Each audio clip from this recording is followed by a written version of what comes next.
Hello friends, welcome to my channel. நம்ம சேனலை first time பாருங்கள், சப்ஸ்கிரைப் பண்ணிக்கோங்க. உங்கள் ஃப்ரெண்ட்ஸுக்கு லைக் ஷேர் பண்ணுங்கள். இன்றைக்கி நம்ம 10th ஸ்டாண்டர்ட் ஒரு இம்பார்ட்டன்ட் சோசியல் எக்குடி இம்பார்ட்டன்ட் ஒரு 5 மார்க் கொஷின் பார்க்க போகிறோம். என்ன கொஷின்னா, what are the methods of calculating gross domestic product and explain its ஒரு இம்பார்ட்டன்ட் 5 மார்க் கொஷின். நெக்ஸ்ட்டு இது வந்து எக்கனாமிக்ஸில் ஃபஸ்ட் லெசன், ஓகேவா? இதில் இருக்கக்கூடிய ஒரு கொஷின். ஆல்ரெடி எக்கனாமிக்ஸ் ஃபஸ்ட் லெசன்லேருந்து ஒரு சில 2 or 3 கொஷின்ஸ் பார்த்தோம். இல்லை 3rd கொஷினாக இதில் பார்ப்போம், ஓகேவா?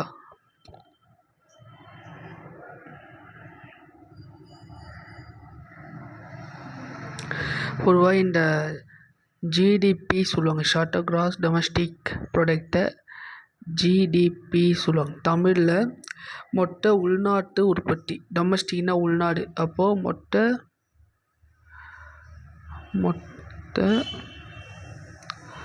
உள்நாட்டு உற்பத்தி, இதை தான் ஜிடிபி நம்ம சொல்கிறோம், ஓகேவா? இதை பற்றி வாங்க பார்ப்போம். ஃபஸ்ட்டு ஜிடிபினா என்ன ஃபஸ்ட்டு தெரிஞ்சிக்கணும். GDP represent economic health of the country. ஒரு கண்ட்ரியுடைய எக்கனாமிக்கல் ஒரு ஹெல்த்து எதுன்னு கேட்டால் அந்த ஜிடிபி தான். represent a sum of the country is production which consists of all purchase of goods and services used by individuals, firms, foreigners and governing bodies. இதில் என்ன சொல்லியிருக்காங்க பார்த்தீங்கன்னா, இந்தியாவில் உற்பத்தி செய்யக்கூடிய பண்டங்கள் மற்றும் பணிகளுடைய அங்காடி மதிப்பு தான் இந்தியாவின் ஜிடிபி அப்படின்னு நம்ம சொல்கிறோம். இப்போ எக்ஸாம்பிள், காஷ்மீர் வந்து இந்தியாவில் இருக்கிறதுனால காஷ்மீரில் உற்பத்தி செய்யக்கூடிய ஆப்பிளுடைய வேல்யூ ஜிடிபியில் சேர்த்துக்கிறாங்க. அதே கலிஃபோர்னியாவில் உற்பத்தி செய்யக்கூடிய ஆப்பிள் அங்காடி மதிப்பு இந்தியாவில் விற்பனை செஞ்சுருந்தால் கூட அது ஜிடிபியில் சேர்க்கறது கிடையாது. ஏன்னா அது வந்து அமெரிக்காவில் இருக்குது, அதனால் அமெரிக்கா ஜிடிபி தான் வரும், நம்ம நாட்டு ஜிடிபியில் வராது, ஓகேவா? ஒரு காலகட்டத்தில் உற்பத்தி செய்யப்பட்டது, அதாவது என்னடா இப்போ ஃபாரின் கண்ட்ரிஸ் உற்பத்தி செஞ்சாலும் நம்ம நாட்டில் விட்டால் கூட அதில் நம்ம ஜிடிபி ஆட் பண்ண மாட்டோம், ஓகேவா? இந்த ஜிடிபி இந்த கான்செப்டை ஃபஸ்ட்டு எப்போ கொண்டு வந்தது யாருன்னா 1934 ஸ்டார்ட் ஆகிருக்கு, கொண்டு வந்திருக்காங்க. ஏன்னா சைமன் குஸ்னட், யார்? சைமன் குஸ்னட் அப்படின்னா ஜிடிபியோடைய நவீன கருத்து ஃபஸ்ட்டு உருவாக்கப்பட்டது, இவர் தான் உருவாக்கியிருக்கார், ஓகேவா? இந்த ஜிடிபியோடைய ஃபார்முலா இதுதான், C+I+G+X-M. இதுதான் செலவின முறை சொல்லக்கூடிய ஜிடிபி, ஓகேவா? ஜிடிபியுடைய சி அப்படின்றது கன்சூம்ஷன், நுகர்வோர். சி அப்படின்றது கன்சூம்ஷன், ஐ அப்படின்றது இன்வெஸ்ட்மெண்ட், ஜி அப்படின்றது கவர்மெண்ட் எக்ஸ்பென்சர், S-M அப்படின்றது X for export, M for import, ஏற்றுமதி இறக்குமதி விகிதாசாரம், ஓகேவா? இது எல்லாமே சேர்ந்தது தான் ஜிடிபி. இதை 3 வகையான கணக்கீட்டு முறைகள் சொல்கிறாங்க. என்னென்ன மெத்தட் பார்ப்பாங்க. ஒன்று எக்ஸ்பென்சர் மெத்தட் அப்ரோச், அதாவது செலவின முறை. தமிழில் வந்து செலவினம் பண்ணுறோம் பார்த்தீங்களா, அது.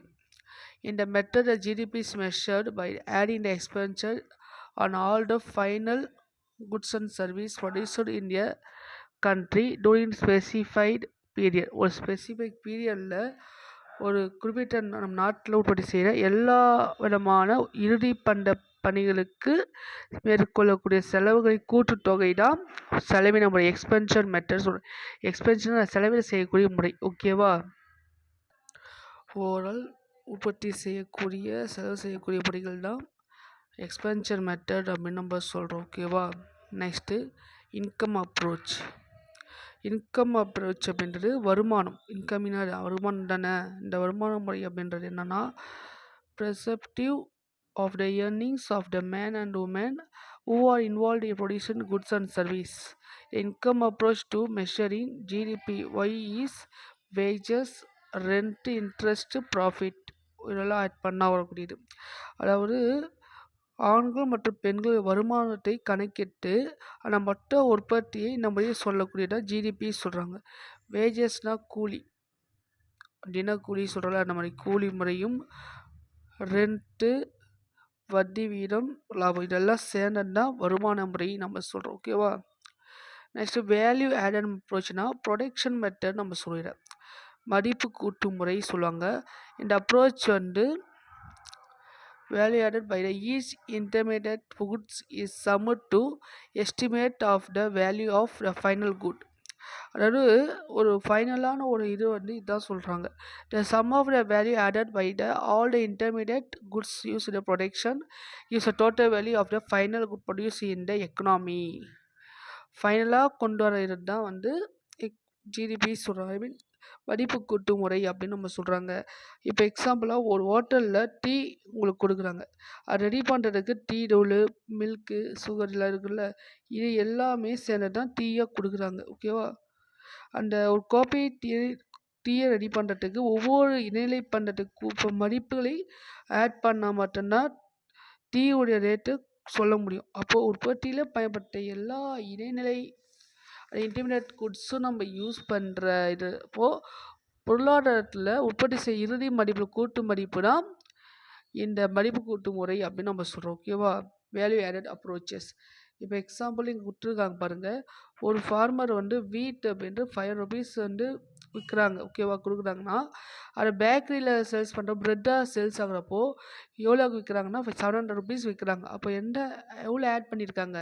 200 ஆட் பண்ணியிருக்காங்க. இதை தான் என்ன சொல்கிறாங்க? வேல்யூ ஆடட் அப்ரோச்சு சொல்கிறோம். ஓகேவா? நம்ம ஒரு ரேட்டு கொடுத்துருப்போம், அவன் லாபத்துக்கு 200 rupees ஏற்றி கொடுத்துருப்பாங்க.